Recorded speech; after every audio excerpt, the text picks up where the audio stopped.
Rawere County ma Siaya onyiso chung margi ni ok gini wuogo oko mar dhi ndaro odiochieng' makiny ma Saba Saba.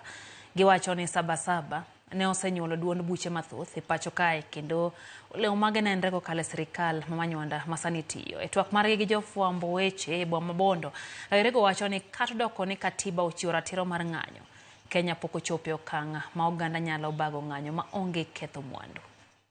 Saba Saba en odiochieng' mane multi-party democracy no been achieved. Already it is in force or in gimetimo e Kenya ka. Kenya ok en a one-party state. Koro miyo kanyo unwase loro. To bedo ni koro baba Raila Amolo Odinga nosedonjo mowinjore gi ker moluor William Ruto magiloso sirikal. Waonge gi problem kanyo. Nikech onge kumolore freedom mar bede party moramo. Bondo mane Siaya County wacho ni ng'anyo makiny ma Saba Saba wan waonge godo. One broad base kwa jenzi.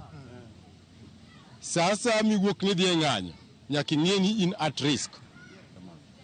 Iwuok ka idhi wang'o ka police oriba police gi kidi, police nigi bunde. Kochwadi bunde kidi ok nyal nego ng'at. Ito chwadi lisasi ti tho.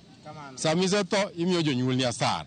Iwuok ka iwang'o ka police uneno ka owang' ka police. E Kenya ka police chieng' yo wang' aboro ma ok en gimoro ma nere. Gigwa at the end of the day ni wabe nyathiwa moro dhi tiyo kuro, odhi tiyo gang'o. Akwayo kaka jobondo wabedu at peace, watimuru biashara at peace. Na kama mkazi wa Bondo Town tunasema sisi tuko broad based government na mambo ya maandamano hatutashiriki, tutafanya biashara zetu kama kawaida.